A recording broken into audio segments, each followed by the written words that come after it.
They say hindsight is 2020, but looking back at the presidential race or the presidential election that Korea had recently, um, it seems there were some signs before the elections. First of all, the Liberal Democratic Party was clearly at an advantage with the Conservative People Power Party being associated with a president that declared martial law in the 21st century and got impeached.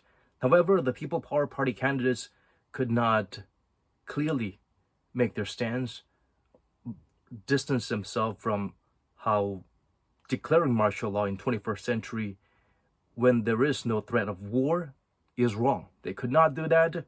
They were either neutral, lukewarm, or supportive of martial law until other facts are gathered to prove the former president's move as otherwise perhaps it was called for.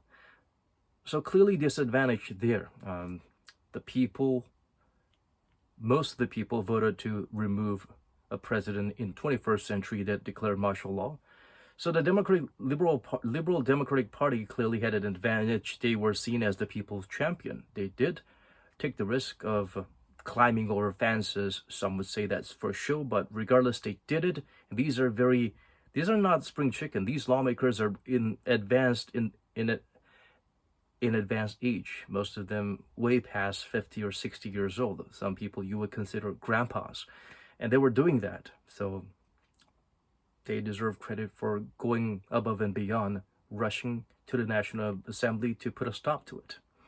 The candidate running for the presidency for the Liberal Democratic Party is Lee Jae-myung. He has run for president before, and this time the party was united behind him as well. He was seen as the potential, or rather, the definite presidential candidate for the Liberal side when an election would be held, and the election was held much earlier than anticipated.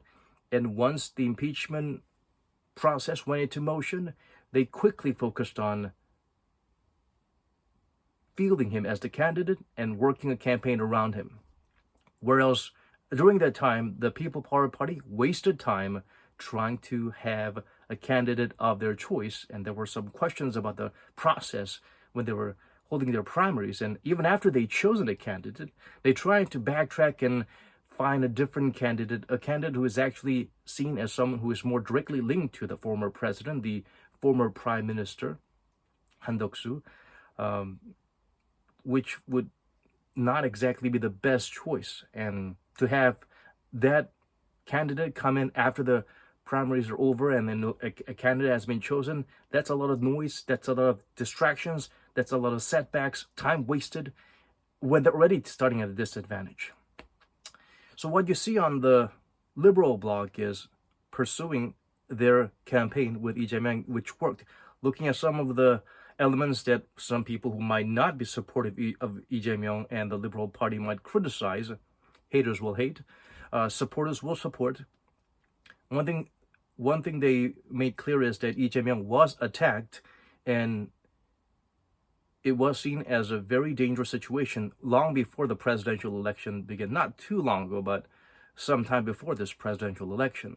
So whether it was unfounded or it was a reliable source, there was a lot of stories about reports about the party finding threats about assassination. So they made him look important, vulnerable, and the supporters were actually there and willingly being out there, eagerly out there to try and take a bullet for him if he's out there campaigning.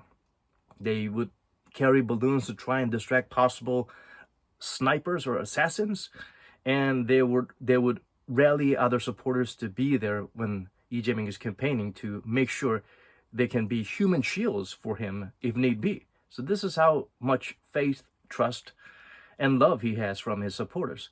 And to step it up a notch, Lee Jae-myung was seen wearing bulletproof vest, and it was pretty made clear, and he had bulletproof shields around him when he was giving speeches. Some would say that is not very becoming of a leader that's willing to step up and take a stand on top of the podium for the people. But regardless, the supporters felt that it's a race against time. It's a race against irrational people who might be targeting him to get rid of him because they see him as a surefire candidate. He also had little campaigns like shoes.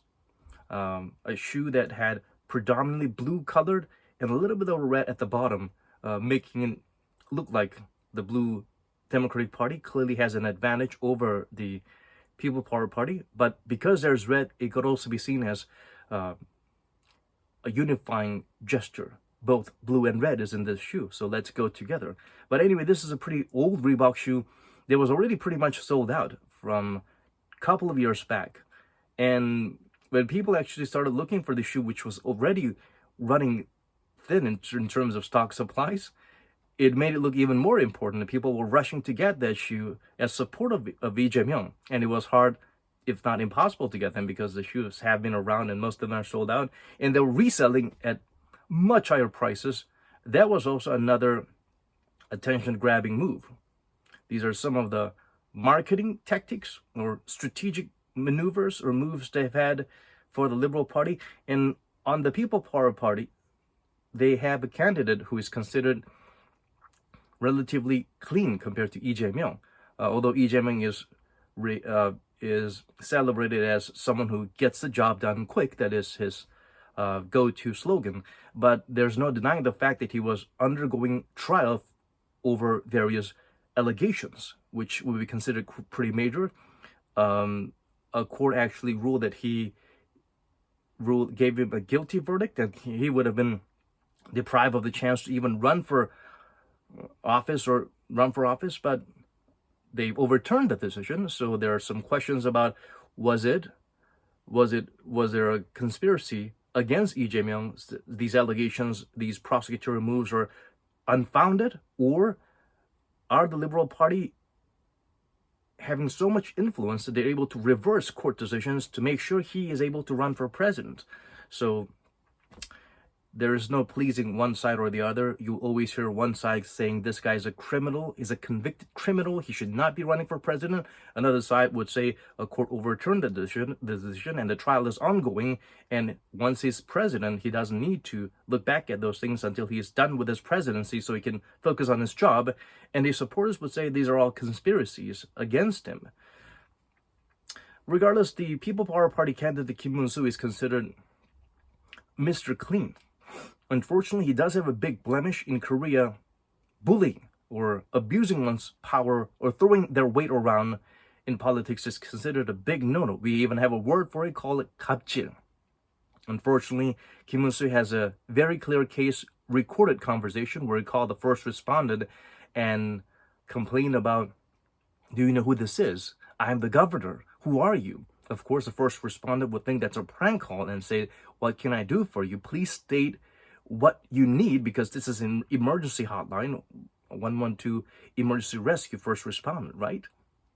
But he kept asking, this is the governor, why won't you answer me who you are? And he kept doing that, and later he hung up, and Kim Moon-soo actually penalized or took action against this particular first respondent, and later he tried to patch up, but it was too late. The conversation went viral, him suddenly calling and trying to throw his weight around, suddenly pushing this person who was doing his job for not giving the kind of answer that he anticipated. So that's a huge blow. And that will always be the image he has, because other than that, he was not considered a presidential candidate until he became a presidential candidate. Compared to Lee Jae-myung, who ran for president, he was seen as a threat by the rival party. He is not seen as, Kim Moon-soo is not seen as much of a threat, but he is considered someone who is willing to do the job to try and depower lawmakers, trying to make sure those who are in power would have less control in power and there's more even distribution and checks and balances. That was his campaign pledge, but it was not enough at a time when the country was angry about a president who tried to call up soldiers to aim their guns at lawmakers or the people. Of course, the soldiers were smart and educated and well-trained enough to not actually take any drastic action, although they would listen to the command from the commander-in-chief and would come, but they would not do anything against civilians or lawmakers, even though reportedly they were ordered to do a lot more drastic things. Under martial law, that would have been the case. So this is how the situation was. The worst thing that happened for the People Power Party during the campaign is that they've had I believe, at least 3 counts of lawmakers in support of Kim Moon-soo coming to campaign and screaming about Lee Jae-myung and how flawed he is and how dangerous it will be if he becomes president. And he would mention Lee Jae-myung's name several times. You do not want that guy as president. Lee Jae-myung is done. Kim Moon-soo is a clear candidate, but Kim Moon-soo was mentioned maybe once compared to them mentioning Lee Jae-myung's name like half a dozen times. And by the time the speech ended, more than 3 lawmakers who were there taking turns in different occasions ended their speech was, "So who is your president? Lee Jae-myung." And he said that, and everyone was just clapping without realizing that they were actually ending their speech with Lee Jae-myung should be president. So some of the signs that are there, some of the flaws, some of the unfortunate lack of preparation and internal arguing. And Kim Moon-soo, unfortunately, some of his campaign pledges and his stance was not clear about how wrong martial law declaration in the 21st century when there's no clear signs of war is. And he unfortunately has a history of being connected with a controversial figure, supposedly right-wing controversial religious leader, and he was seen there breaking COVID-19 protocol and guidelines and arguing with police officers to try to tell him to wear a mask or tell him not to be attending these events where they have massive people showing up when there were some COVID-19 related quarantine laws that he should have abided by.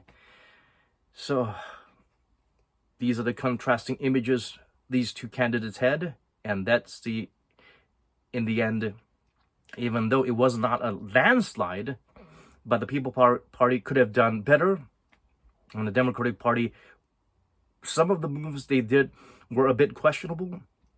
Bulletproof vest, continually not really doing much in terms of providing economic or other related policies that might be mind-blowing or that might be revolutionary. They kept going back to the same old page, but still, it worked. They won, and they lost, and they seem to have Lee Jae-myung, their rival, on the minds, on the tip of the tongues, consistently, instead of promoting what they have and trying to rebuild their image and trust from the people which they lost.